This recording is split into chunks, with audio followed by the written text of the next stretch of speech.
Limpahan puji kehadirat Allah Subhanahu wa taala yang maha luhur, yang maha melimpahkan keluhuran, yang maha menguasai seluruh kerajaan alam semesta dari tiada, yang menggenggam setiap nafas dan setiap detak jantung hamba-hambanya.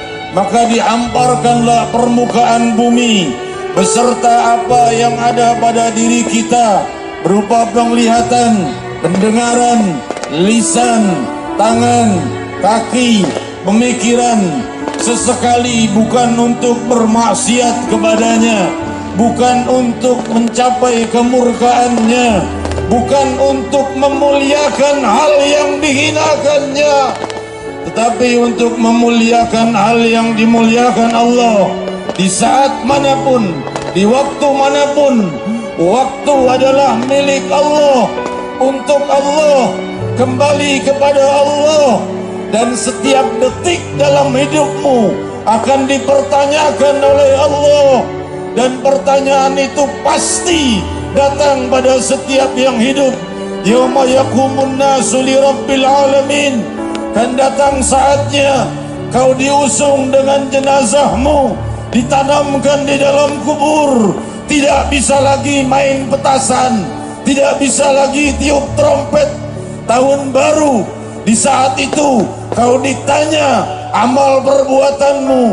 Di saat di sampingmu ada ratusan ribu orang yang berzikir, dan kau tetap di dalam kegembiraanmu, meninggalkan zikir nama Allah, meninggalkan keagungan nama Allah, dan meremehkan nama Allah.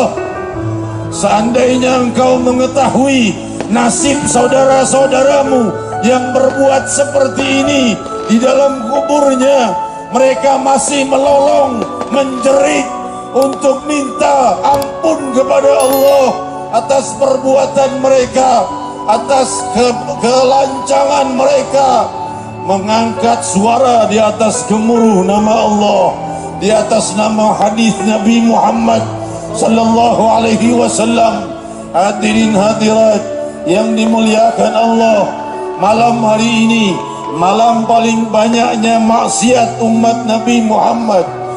Kita tidak akan menentang, menyalahkan orang-orang yang non-muslim karena memang hari raya mereka, tapi justru hari raya ini lebih banyak diramaikan oleh muslimin, umat Nabi Muhammad, menghancurkan hati Muhammad. Kalau di masa dahulu Rasul bersujud ditimpai kotoran onta oleh Quraisy, masa sekarang umat melemparkan kotoran dosa ke wajah Muhammad. Siapa yang akan mensyafaati para pendosa ini kalau bukan Sayyidina Muhammad?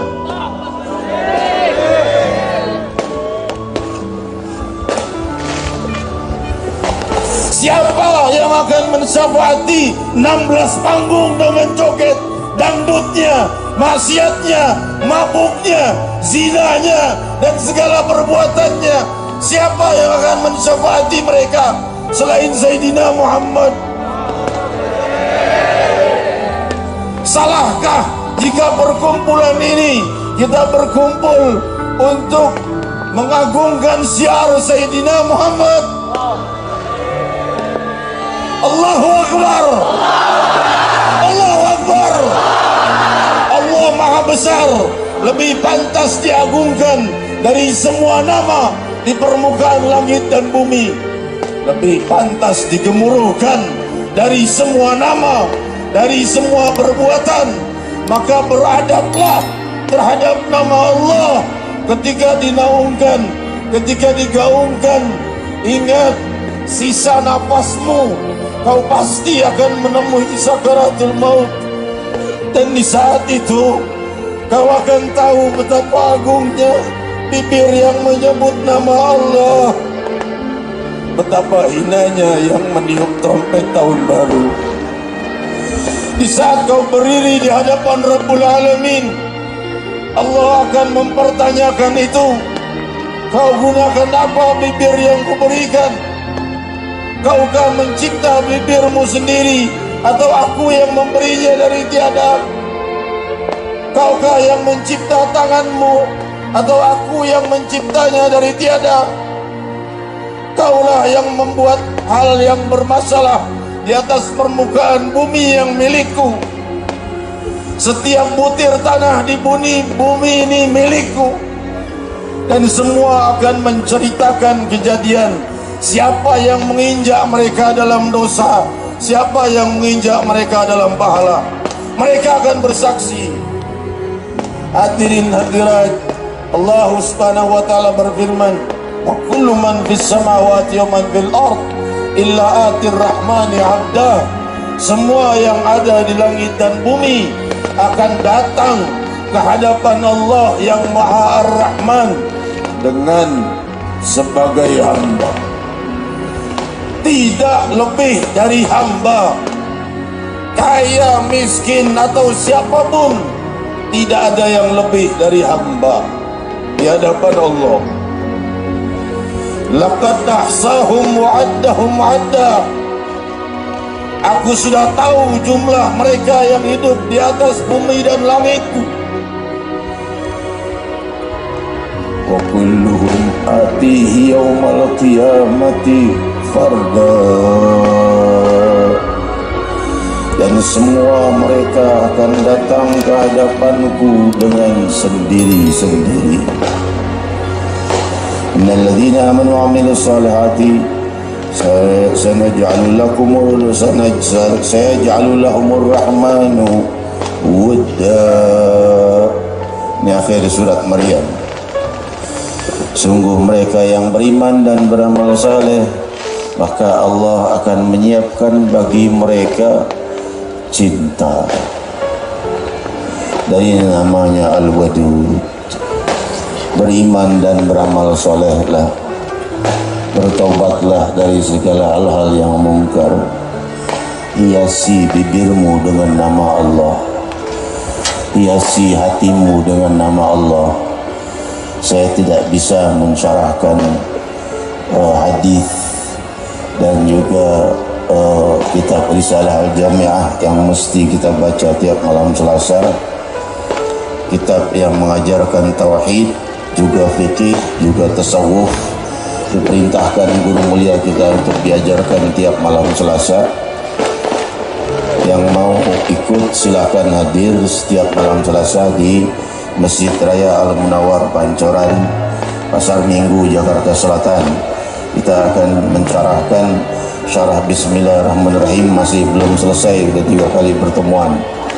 Kita akan terus mencerahkan itu semampu saya, bagaimana perintah beliau.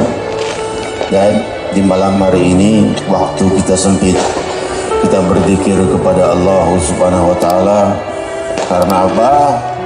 Karena maksiat-maksiat yang diperbuat oleh umat adalah menciptakan musibah di masa mendatang. Ketika jangan kau pikirkan orang yang non-muslim, mereka mempunyai kepercayaan sendiri dan jangan diganggu. Demikian pula saudara-saudara kita yang tenggelam dalam kemaksiatan dan dosa, jangan diganggu. Ajak dengan lemah lembut, jangan sampai dicaci, jangan sampai dimaki. Kalau kita caci maki berarti sama dengan mereka. Justru kita kasihan dengan mereka, kasihani mereka, doakan mereka, ajak mereka jika mampu kepada keluhuran. Hadirin, mari kita memanggil nama Allah 1000 kali dengan niat Allah Subhanahu wa taala menerbitkan cahaya keagungan dan kerinduannya di hati kita, dan menjadikan hari-hari kita dan malam-malam kita selalu dinaungi cahaya kelembutan Allah dari segala takdirnya yang akan membawa kesulitan, agar digantikan menjadi anugerah dan kemudahan. Dan agar Allah jauhkan banjir dari bumi Jakarta,